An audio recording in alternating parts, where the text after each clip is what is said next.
Nasa Japan pa rin ako at titikim tayo ng Japanese convenience store food part 2. Hulaan nyo guys kung nasan ako. Walang-wala na ito sa Pilipinas, promise. Hindi talaga pwedeng wala akong mabili tuwing pupunta ako dito sa Family Mart. Tignan nyo naman, parang lahat gusto mong itry, di ba? Guys, may nakita ko. Parang may ganito ako. Okay pa ba to? Parang panis na. Add to cart. Guys, mukhang masarap to. Oh. Add to cart natin to. Guys, nakita ko kanina daming Japanese na kumakain nito. So, add to cart natin to. Guys, parang masarap din to. Oh. Pamichiki. Add to cart.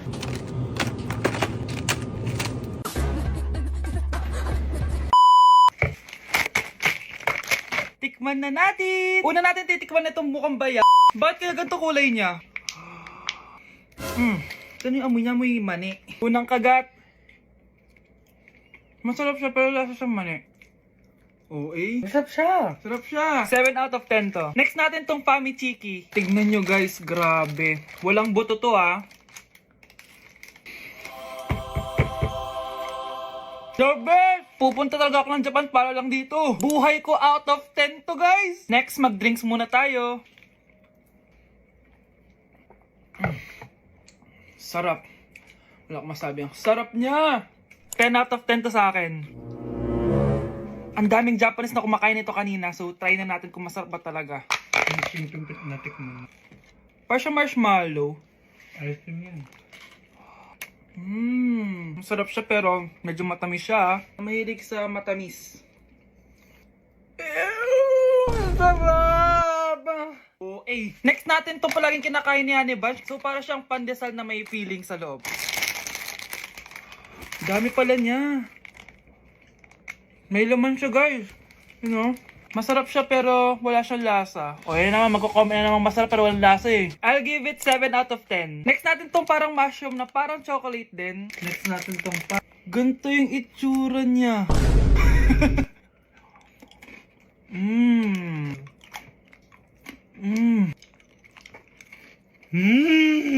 Okay talaga. Masarap to guys, 9 out of 10. Okay guys, last natin tong soy sauce flavored moisturized crackers. So lasa siyang toyo. Tikman na natin. May singit. So ganito yung itsura niya. nga, may singit. Wag nyo try guys. 1 out of 10 lang to. So yun lang naman guys, no? Kung gusto nyo ng part 3, mag-comment lang kayo dyan. And malapit na kami umuwi sa Pilipinas. Bye-bye. Aroy, tinanggalan ako ng ngipin. Napakalaki ng tinanggal sa akin. Hello guys! Kung napapansin nyo, naka-brace na naman ako. Ilang araw din ako di makakain na maayos dahil sobrang sakit niya guys. So bakit nga ba ako nagpa-brace ulit? Fun fact lang guys, 6 years na ako naka-brace before. Pero di pa rin na-address yung issue sa ngipin ko. Kung makikita nyo sa picture guys, medyo palabas or flared yung ngipin ko. Kaya naman nag-decide na ako na magpa-brace ulit. Sabi din ng dentist ko, kailangan daw tanggalin yung 4 na premolars ko para daw pumasok yung mga ngipin ko. Kaya ngayong araw, tatanggalin yung mga premolars ko. Bago pala ako pumunta ng dentist, kumain na muna ako kasi alam ko di ako makakain mamaya. Buti na lang talaga masarap ang ulam at nakakain talaga ako na madami. Medyo kinakabahan nga ako kasi ngayon na lang ulit ako mabubunutan ng ngipin. Yung last bunot ko ata nung bata pa ako. Dahil tulog pa si Honey Bunch, di ko na siya gigisingin. Ako na lang mag-isa pupunta sa dentist. Good luck na lang talaga sa akin mamaya. So ayan, kinakausap na ako ni Doc. Sabi niya wala daw ako mararamdaman na sakit kasi may anesthesia naman daw na ilalagay. Ito pala yung x-ray ng mga ngipin ko. So yung may black dot dyan, yun yung mga tatanggalin. Kung makikita nyo din, impacted din yung wisdom tooth ko. So ipapatanggal ko din yan soon. Eto na guys, last look na buo ang ngipin ko. Kasi mamaya bungal na ako. Ayan guys, nilalagay na ni Doc yung naming cream para kapag in-inject na ako ng anesthesia, wala na ako maramdaman. Dito sa part na to, di ko na ma-feel yung bunganga ko. At thank you Lord talaga, hindi siya masakit. Parang hinihila lang yung ngipin mo ganun. Charan! Tapos na, medyo nahirapan si Doc ha. Paano di mahihirapan? Sobrang laki ng kinukuha. Rate ko yung pain niya, siguro 3 out of 10 lang. Pero alam ko mamaya pa to sasakit pag wala na yung anesthesia. Sabi ko din kay Doc kung pwede ko bang itago yung ngipin ko, ilalagay ko lang sa ilalim ng unan. Eto na guys, ang itsura ng ngipin ko ngayon, bungal ira na. Dalawa lang pala muna binunot ni Doc kasi next week daw yung dalawa pa. So yun lang naman guys, bye!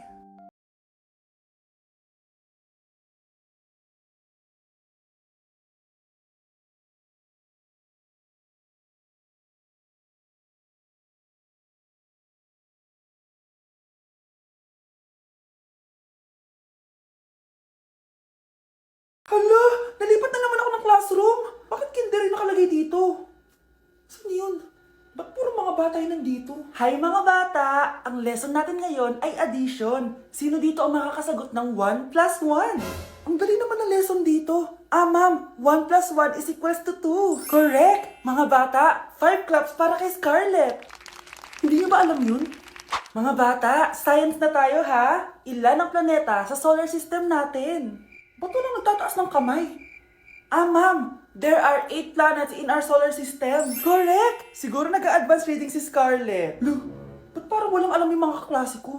Okay, tatatakan ko ng star sa kamay ang makakasagot neto. What are the primary colors? Ha? Ba't ang dadali na subject dito? Last sem, nag-research lang ako eh.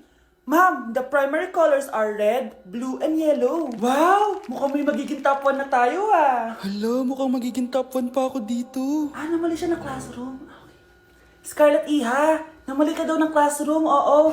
Lumipat ka na lang dun sa grade 12. Ano?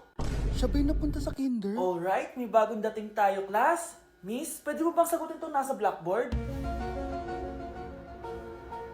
Ano yan? Madali lang yan. Madali? Sir, babalik na lang pala ako sa kinder. Buti ba doon magiging top 1 ako? Bye! OMG, grabe yung baha, oh! For sure, marami naman nakurakot si Dad. Paldo! Oh, Cheska, ba't ang aga mo? Di ba traffic kasi baha? Ay, opo ma'am, baha nga po eh. Kaya pinag-helicopter na ako ni Daddy para safe ako. Kawawa nga po yung mga tao eh. Wow, sana all. Ah, yes Daddy? Opo, nandito na po ako sa school. Yung baon kong 1 million ha, send mo na. Ha? 1 million yung baon niya? No! Binasa mo yung Chanel bag ko! Sorry, Cheska. Alam mo ba kung magkano to, ha? 600,000 to! Mas mahal pa to sa bahay nyo! Napakamahal naman yan. Whatever. Papabili na lang ulit ako. Salamat ka, mabait ako. Nahiya naman tong 300 peso na bag ko. Be, tara sa kantin. Nag-crave ako ng siomay tsaka ng kwek-kwek. Tara. Pwede bang sa Wolfgang na lang tayo mag-lunch? Hindi kasi ako sanay sa mumurahing pagkain. Be, anong kala mo sa akin? Anak ng CEO? Ano ba yan? Hindi ba kayo binibigyan ng allowance ng daddy nyo? Ako na nga lang. Hindi ka naman ganyan dati. Okay, class. Si Cheska na ang bago nating treasurer. Ma'am, wag si Cheska. Kukurakutin niya lang yung class funds natin. Parang tatay niya. Flood control, ayaw. Gastos, gusto. Kaya mayaman si Cheska kasi korap ang pamilya niya. Ang laki ng tax na binabayaran ko. Sa Disney Princess pala natin napupunta lahat. Habang kami, binabaha na dito. Ikaw pa helicopter lang. Wow, napaka-lavish mo naman. Tsaka, pairam muna ako nito Chanel bag mo ah. May ambag din ako dito, no? Hindi kami titigil hanggat walang nakukulong. Deserve niyong magdusa. Anak, nakita mo ba yung cellphone ng tatay mo? Nilagay ko dun sa loob ng kabaong niya bago siya ilibing. Ha? Ba't mo naman ginawa yun, anak? May mga importante laman doon. Baka sakaling buhay pa siya para matawagan niya ako. Ay, Diyos ko talaga tong batang to.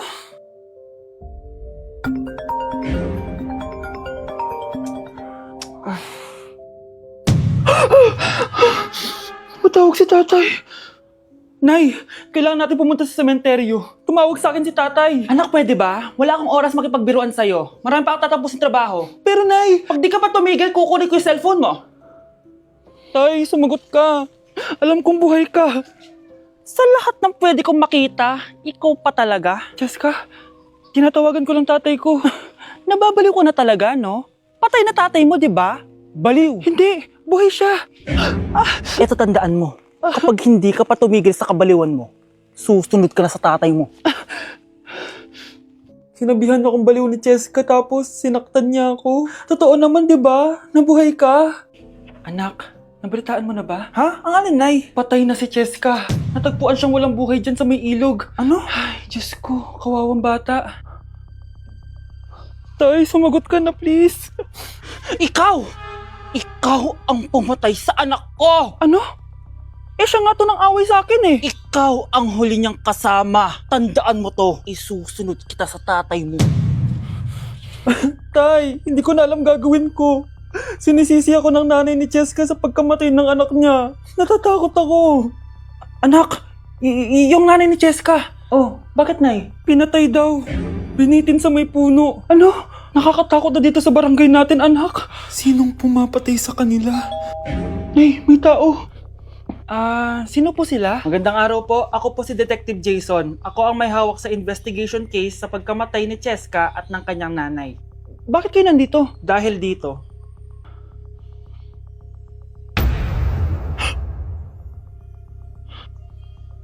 Nay, ikaw pumatay sa kanila? Oo, anak. Narinig ko lahat ng mga sumbong mo sa tatay mo. Cellphone ni tatay. Pinangako ko sa tatay mo bago siya mamatay na poprotektahan kita kahit makapatay man ako ng tao. Sumama ka sa akin, ma'am, para ma-interview ka namin. Tandaan mo to, anak. Kahit nasa kulungan ako, poprotektahan kita. Tumawag ka lang. Cheers! Hindi ko na kaya! Careful! Wala akong magawa ngayon kaya naman, let's do the spicy noodle challenge! Sabi nila sobrang anghang daw neto. Ano pang gagawin natin? Eh dilutuin na to! Eto na siya. Ilagay na natin yung sauce. Siyempre, ilalagay natin lahat. Guys, legit, kinakabahan ako. Grabe oh, sobrang red ng sauce. Parang sobrang anghang talaga nito. Iba yung kaba ko ngayon, promise. Haluin na natin. Okay, first kain. Basic lang to sa akin, promise.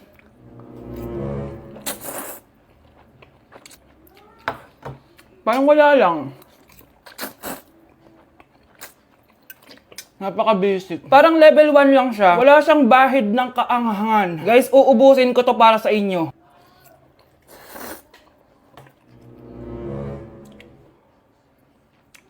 Wala to guys, wala. So, bumili din pala ako na tong... Oh my... Natunaw yung ice cream ko! Di guys, ano lang to? Di ba? Wala man. Basic.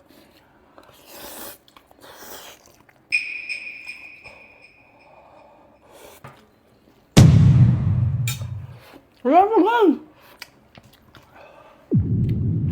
Grabe, ito na yung pinakamaanghang nyo. Wala to. Lalagyan ko pa ng hot sauce ha. Kasi wala siyang anghang. Cheers!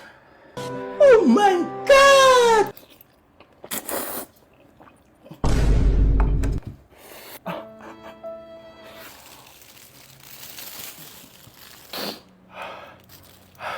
Honey Bunch! Tikman mo to! Ano, basic lang? Yes. Guys, malapit ko na siya maubos! Oh! Oh! Hindi ko na kaya! Puntahan natin si Honey Bunch. Feel ko nagsusuka na siya sa CR. Bunch! Ano? Ano yan? Guys, pingi. Sobrang anghang. Oh, careful. Careful. Ay!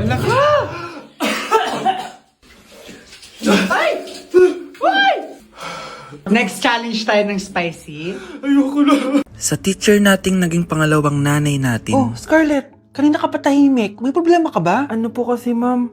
Family problem lang po. Oh, kwento mo sa akin, makikinig ako. Baka may matulong ako sa'yo.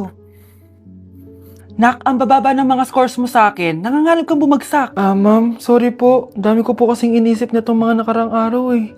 Sige, pagbibigyan kita ngayon ha. Pero promise mo sa akin na babawi ka next quarter. Talaga ma'am? Thank you ma'am. Babawi ako, promise. sa teacher nating hindi madamot sa grades, Okay, class. Pwede na kayo mag-lunch. Oh, hindi ka kakain? Wala po kasi akong baon ma'am. Oh, eto. Kumain ka na oh.